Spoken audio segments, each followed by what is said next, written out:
أعوذ بالله السميع العليم من الشيطان الرجيم. بسم الله الرحمن الرحيم وبه نستعين. وبما ظهر من التحقيق وبما سبق من التحقيق أبوي ما يقدر باصبو جفي تحقيقا برينها هذا حاصل محصول هذا أو تحقيق شبو تدي الجورا معصولة دقو حرف وقت من دي آلته دي معنوات غير هذا يعني غير سبب جبو وجودها معنى حرفه حرف جي آلته رابطه عينك نينك جبو خاطري تعرفه إفادة حال غيره بله او تدي ما قلت جي مراد بغيره نم مطلق غير لو را غيري غير به او جاب به إفادة حالي وان بك ناك مراد غيراجي عامل متعلق بله عامل مجرور نه تقول سرت من البصرة إلى الكوفة بله وري بله أمن يعني سير بصرة أمانا آلة جبوا حصول معنى حرفين بله يكون بمعنى حرفين غير هذا بله لحرف جي من جي أو جي رابطة آلة وسيلة جبوا تعرفة إفادة إفادة بك إظهار بك نورة حالة غيره وصفة غيره سيرتو مبتدأ وصفاوي حالي البصرة تجي مبتدأ من هاي أبويا إيه دويا تيجي حاصل هذا قو إيه معنى اسم ابتداء مثلا معنوي اسم كلية معنى حرفي قو جزئية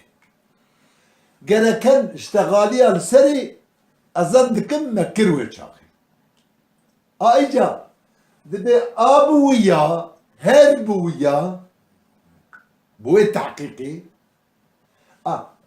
ظهر أنه لا يختل حد الاسم جمعا ولا حد الحرف منعا بالأسماء اللازمة الإضافة ده من عيني زمان أف عبارة هاني جواب سؤال مقدر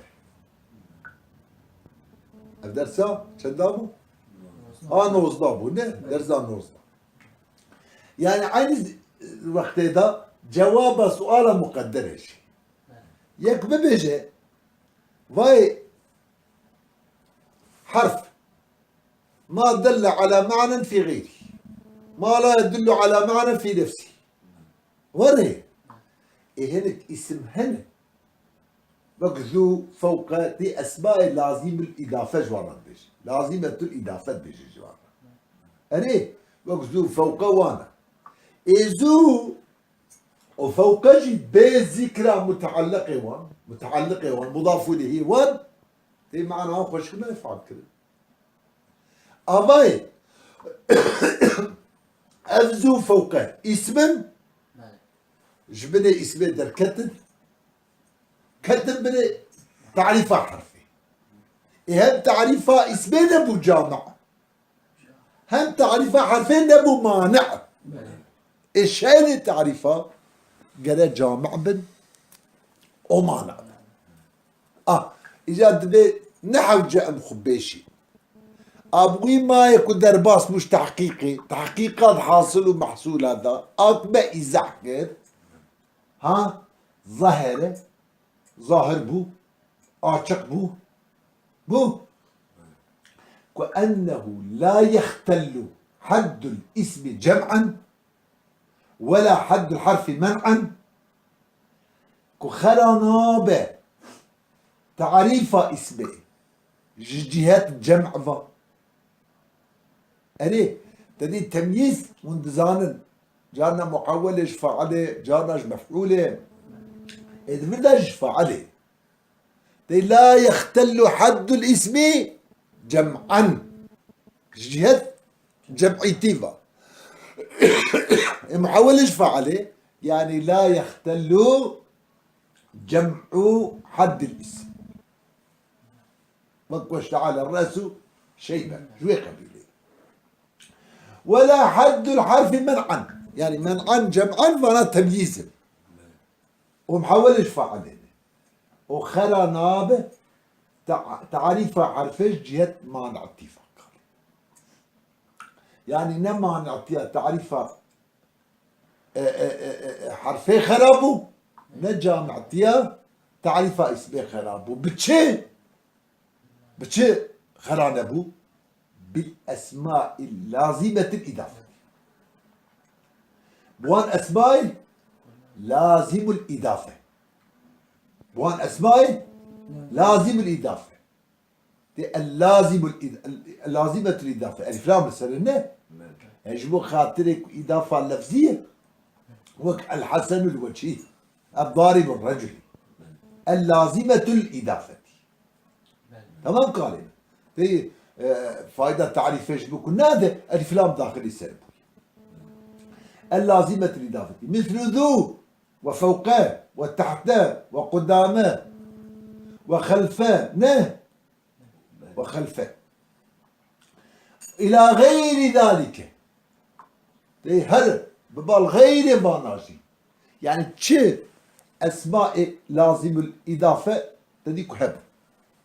تمام كلمة تشب كلمة تدي تعول زو وفوقه زو وفوقه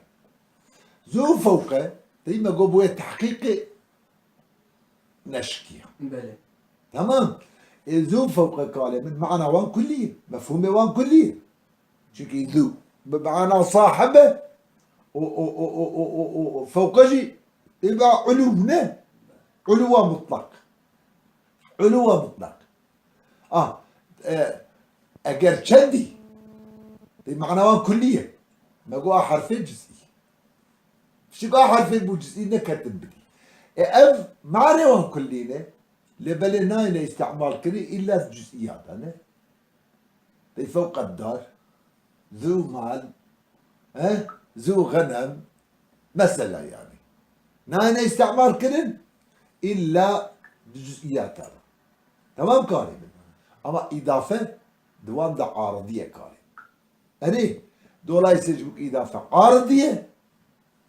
ناب جزئي يعني ناكب من تعريفها حرف إن شاء الله تشيبوا بالعلم إلى غير ذلك شما ناشكي تعريف هيوان بفان أسماء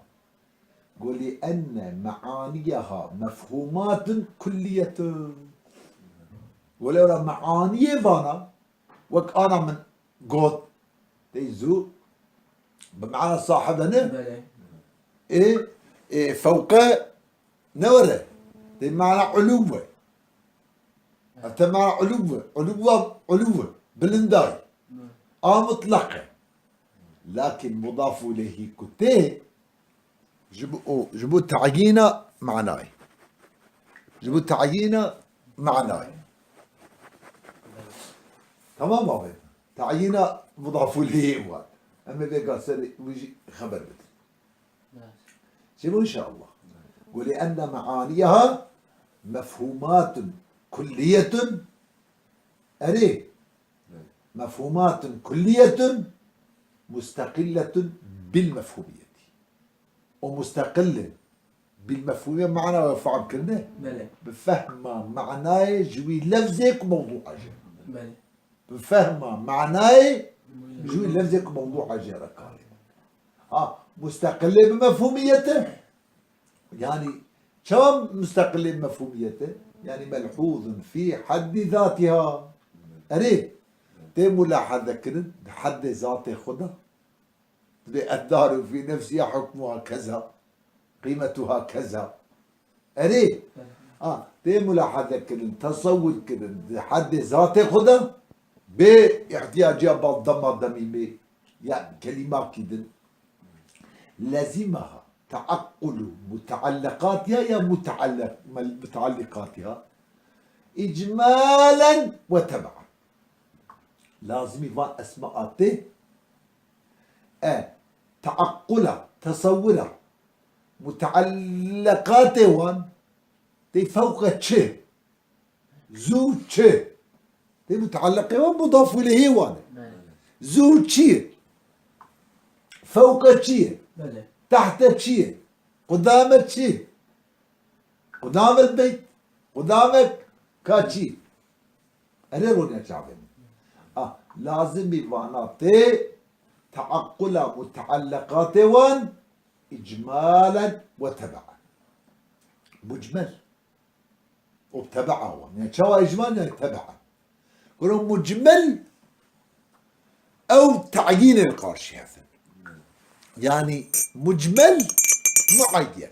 چونكي تزاني إلى صاحبه تشتكي تزانيك فوق تشتكي كلها بتفصيلها ليه مثلا تعيين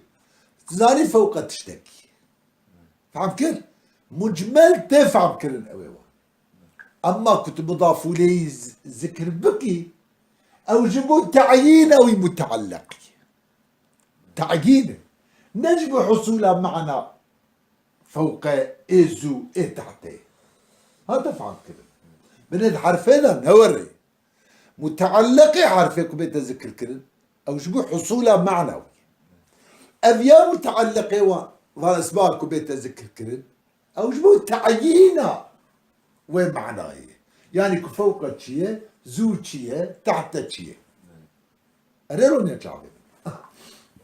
لازمها تعقل متعلقاتها لازم وان تي وان مفهوماتي كلي إما مفهوم الزو وفوق وانا تصور ملاحظة متعلقات وان أريك مضاف إليه وانا إجمالا وتبعا. شو إجمالا وتبعا هذا مجمل أبزالا ديك فوق تشتكي من غير حاجة إلى ذكرها باحتياجها ببال ذكرى ومتعلقات أربعة باحتياجها ببال ذكرى ومتعلقات.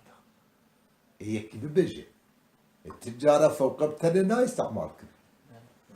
كرن زو بتني نا استعمال كرن الله الذكرى متعلقة وان بو وك احتياج ببالله تشيبو وك بو لازمي تمام كلامي أيضا بيجي لكن لما جرت العادة باستعمالها في مفهوماتها مضافة إلى متعلقات يا متعلقات مخصوصة لأنها الغرض من وضعها إذ لزم ذكرها لفهم هذه الخصوصيات يجي خصوصيات قلت لكن لما جرت تجارب العادة عادة إنسان عادة علماء عادة نحوية كفانا باستعمالها كفانا استعمال في مفهوماتها هيد معنى واندا تزود معنى صاحبة استعمال بكي حال كون واجب مضافة إلى متعلقات مخصوصة ديكم إذا فكرن ببال متعلقات مضاف إليه هنا خصوصي تبي فوق الدار تحت قدمك ذو مال أدرون يا شعبين يعني هذا عادة جاري بويا كوان الفاظ هاني بين استعمال كلمة معانية خويا كلي دا نه وخصوصية يا خصوصية جي إضافة تفهم كركالي بشي كاتا إضافة كرا خصوصية أو كفوق الدار أو شيء أو يهانج إضافة تفهم كركالي أما أي حرفين هو رنا أو نجائزك باستعمال كلمة معناك كلي إيه مطلق ده وخصوصية مجرورة وتي مجرور بي وديني أو خصوصية بتفعل كده شاك عبد الغفور اللاريجي وردش معنى في عبارة يعني أن العادة جرت بأن تستعمل تلك الألفاظ في مفهوماتها الكلية عادة والجاربي ده معنى خوي كلي ده دو معنى صاحب فوق علو وأن تستفاد الخصوصية من الإضافة أو خصوصية دي كا فوق الداري كاتشيه دي أو معين فوق فوقية الشرع أو خصوصية بيت فعن كل شيء إضافي فقط بخلاف الحرف حرف نولوي فإنه لا يجوز أن يكون مستعملا في مطلق حرف جارك نجايزك باستعمال كلمة معنى كلي ده مطلق يعني معنى كلي وأن يستفاد الخصوصية من ضمه مع الضميمة نه وأن بيجي بشتي كنت الضمة ضميمة كر هي أمزانا أو من البصرة من الكوفة من ديار بكر بو قالب أبا وإلا أقل وربانا تدي مجرور حرفش بخاطر حصول معنوي نجبو تعيينا تدي كا شيء ابتداء شكره لا صح الإخبار عنه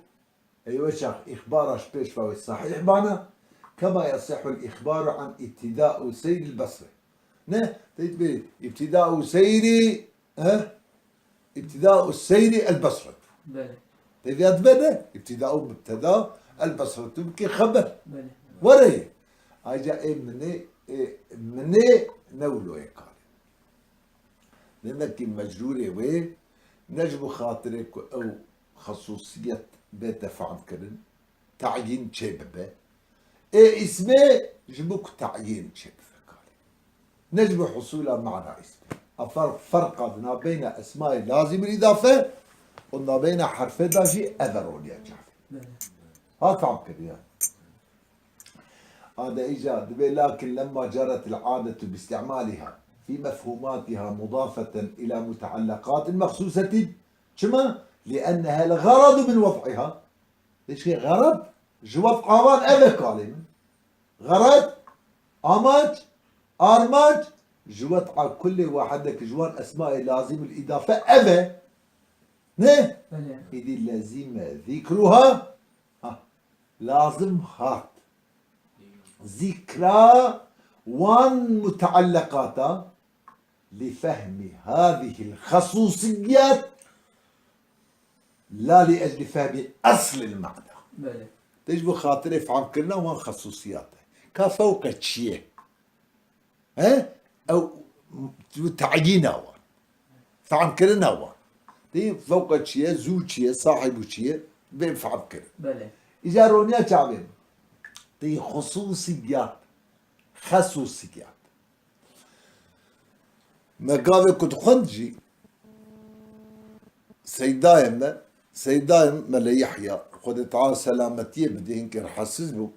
حسزه جقوتنا وجهت بيرا مدايم وباشي مت كتابة داشي ديت أنا كحواشية بلكي مختصرة خصوصية لسروي هردوجي جائزة لكن خصوصية كتب بيجي تشتريج خصوصية سبب خصوص شخو مصدر كالي مصدر ياجي يا مصدريتي أبو تأكيد لخصوصية خصوص باسم نه يا مصدريتي أبيابو نبو تأكيد بو تأسيس يعني تأسيسها آيري معنى آواكرنا آيري معنى شكلنا آيري معنى شد بل ورق اللي بله. بلادنا من خصوصية به تأكيده خصوصية به تأسيسه والتأسيس خير من التأكيد تأسيس جي تأكيد تشترك ليه أصل أول هر لفظك هر حرف الكلمة كنت دي معناك جدا آيري إفادتك جيبوا إن شاء الله لأن الغرض من وضعها لزم ذكرها إذ لازمها ذكر ومتعلقاتها لفهم هذه الخصوصيات جب فهم وان خصوصيات كلمة تدي كفوق الدارية تشتري خصوصي معين يعني لا لأجل فهم أصل معناها ذكرها نجب خاطره فهم كرنا أصل معنى مضافه أصل معنى زو أصل معنى فوقه هاي كنت أقول فوقه تزانين دي السنة تشتكي مجمل تفع بكرن فوق الشيء لبالي بالذكراوي معين ببيتي تفعمت كيف خصوصياتي يعني معنى اسمه خناقل لسانها لبالي ايه حرفي معنى وي خد قرل سر متعلق نجم متعلقه بأصل معنى وي حاصل له هذا فرقنا بين حرفي وان اسماء لازم الإضافة فهي دالة على معانيها لما كأب أسماء هاني دلالة دكن لسر معاني خو نورا كلمة ومعتبرة في حد أنفسها أري لا في غيرها وتنا اعتبار كرن يعني تنا ملاحظة كرن تنا ديرلند مش كرن ده حد ذات خدا حد نفسه خدا قطع نظر غيره او خود خود ده ملاحظة كرن ايه دولا يسيله فهي داخل في حد الاسم لا في الحرف إذا بان أسماء لازم من الإضافة داخلي بني تعريفها اسمي بون نكتب بني تعريفها حرفين بورون يا شعبي يعني إجا تكاريبك محكوم عليه تكاريبك محكوم به شيء حكمك لسروان حكمك بوان البرج المقود حكم كرنا لسر تشت فرق تصوره حتى تشت نايت تصور كرن حكم لسر النايك بل عبد العزيز تدمنا كله برد دفتنا بالت احترازك بل قربان إجا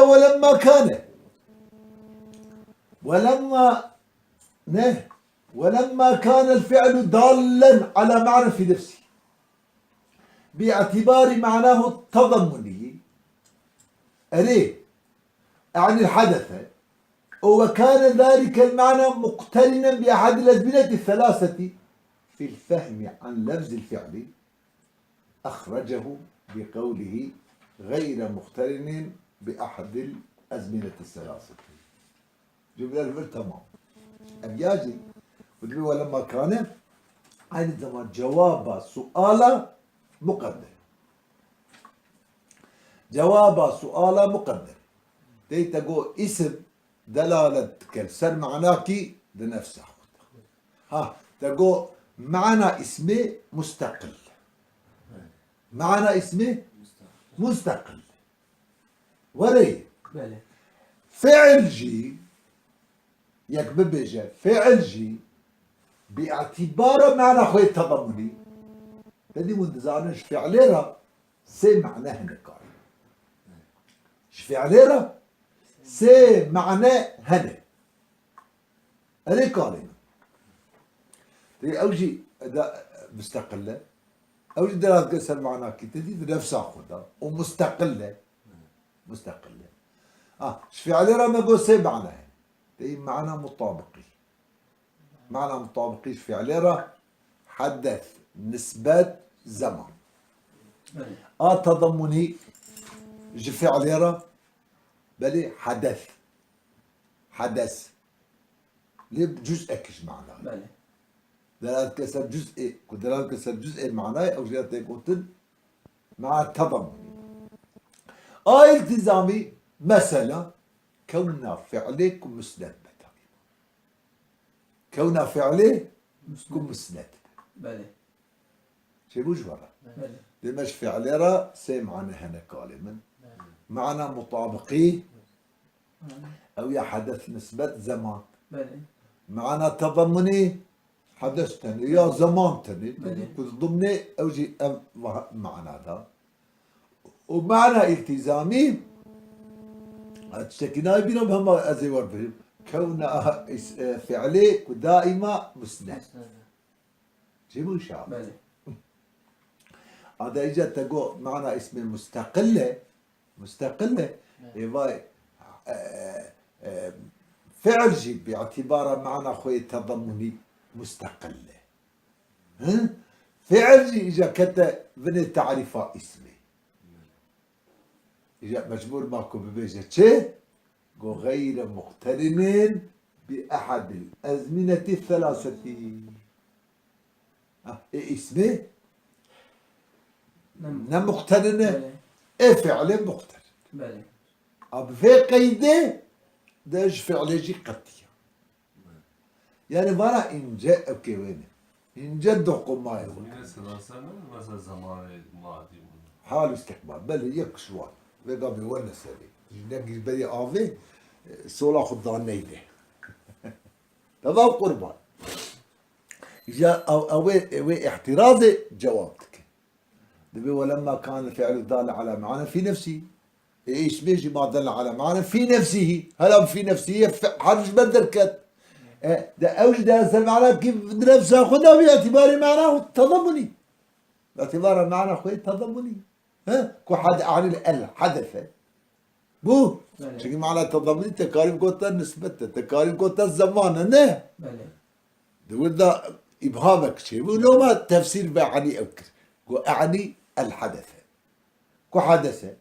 وكان ذلك المعنى مقترنا مع احد الازمنه الثلاثه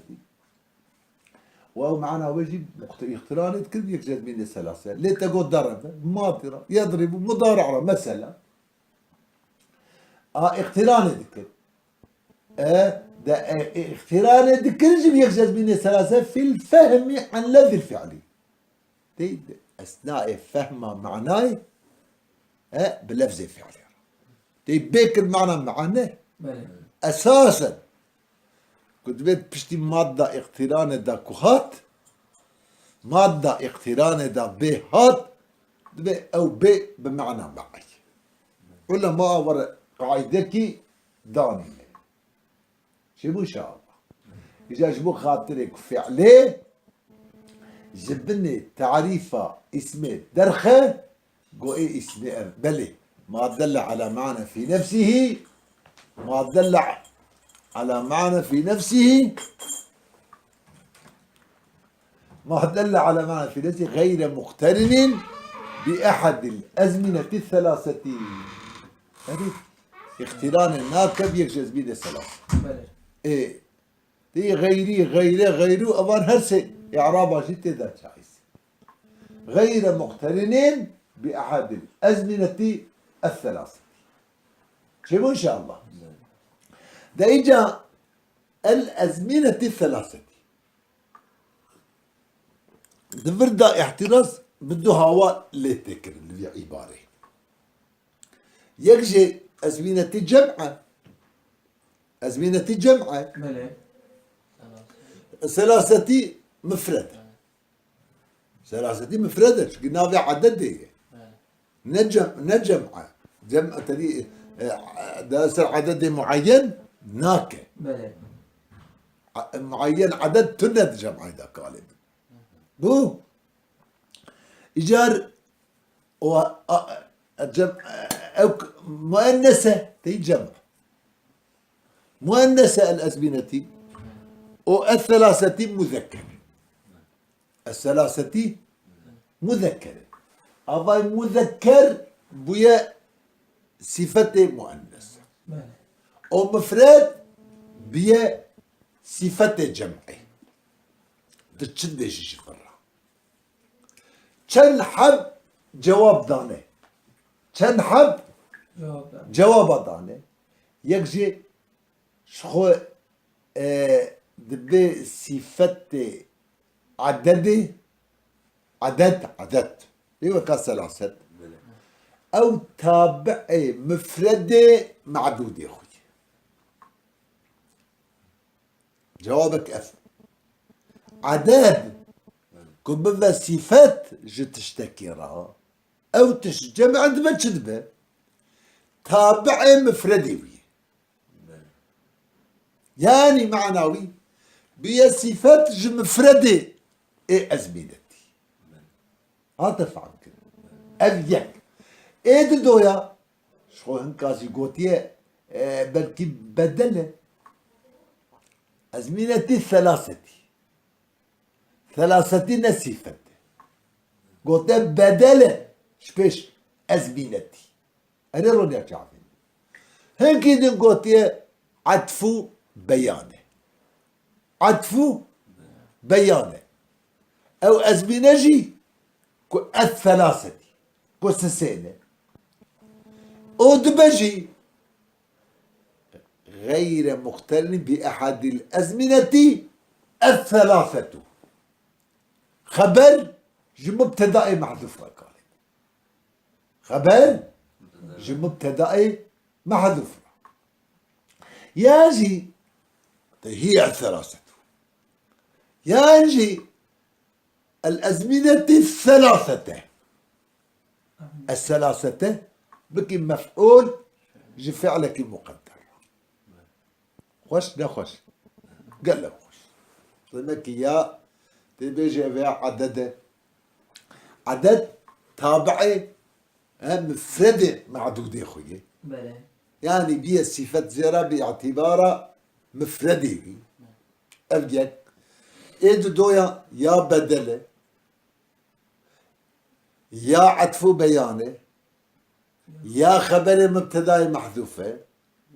يا جي مفعولة فعلك مقدرة كأعني بله معناه كدنا بسرفات دينم يعني شيء كش معنى ويدا كثرت هي صفتي هي ثلاثتي جبت أقل معنى جمعي متزان سي برجون طيب الجمع منطقية حتى ضدو وجددوها برجون الجمع منطقية جمع أمشي الثلاثة بصفة الأزمنة ها باعتبار معنى أخو معنى يوك معنى جمعي كثرة إفادتك شو برانا غيري صفته معناه غيري بله ها ليه دي شرمونية داجي وديت بله غيره حاله كوني نه غيره خبر مبتدأ محذوف الورتي بالا من يعني او معناجي غيره غير مقترن بأحد الأزمنة الثلاثة أي غير مقترن مع أحد الأزمنة الثلاثة في الفهم عن اللفظ الدال عليه وقف قادنا مقو التفسير هاني إشارة كر دي كبا دبشتي اقتران دوره دي أو بمعنى معي oldu mu? O مراد باقترانه دي اقترانه دي تعريفها اسمه ده واقترانه دي تعريفها فعله ده دي يك مقترن يك غير مقترن أري أو اقترانه منفي دي تعريفها اسمه ده دي غير مقترن مثبت دي تعريفها فعله ده أو اقترانه وقت فهم معناه جلف كده وقت فهم معناه جلف كده وعليكم السلام ورحمة الله وقت فهم معناه جلف ورأوا اختراجي دو وقت فهم معناه جلف زي أري قالب نه تدي جانا بلكي بيشيجي مقال كر مثلا تدي جاند بي زيد ضارب أمسي نه زيد ضارب أمسي أبنا وري معنى ضارب اقتران ناكل هل قدر اقتران شيبوية بالدم لفظك دم بالما هو كي أمسي مثلا شيبو إن شاء الله لما أفي الفهمي مقدر كن أو اقتران بأثناء فهم معناش لفظي دو أثناء يكون معناش لفظي بيفهم كن قال اقتران ابتكاري وقدر بس في الفهم عن الذي الدال عليه نج لفظة كيدرها بدي عن اللفظ الدال عليه جوي لفظه ودلالة كسري تي مثلا تي ضارب زي الضارب عمرو أمسي يا ناو لفظك بدلالة كسري جوي زمان لا يفهم كرن جي أمسي تفهم كرن كلمة كي دم تفهم كرن وإذن تريد وقدر بن جي كده مقال كر يعني مصدر كرش خد وجود ده إلا اقتران كيف زمانك كرا يعني وجوده دربت شبه إلا زمانك كده أجاد فردا أو هاكو قد أثناء فهم معناه لفظه قال مقترنة بزمان جيبو فهو صفة بعد صفة للمعنى أف غيري دائما كي وترجيحها غيرك وترجيحها غيرك ده حالة ده جبتك سقنتي هي او تدي قابلكم كي خبري مبتدأ محذوف جي او جي سقنتي كي هي تمام ان سليمة جي سقنتية كنت غيري بتجرب خيني بكي صفتي معناي بكي صفتي معناي رونية شعبي ان شاء الله تشيبوا لما كي صفتي بعد صفتي معناي اجا عبد الغفور دبي أو حال عنه أو حال عنه جمعناه لي دبي وهو بعيد تيك أفكار نيم بقول سقنتي هي بعيد شبه بعيدة سيال كوتي قولي أنه حينئذ يكون قيدا للدلالة يدبي قيد الدلالة دل على معنى قيد عامل ذو الحالة حال قيد عامل ذو الحالة ده قيدا للدلالة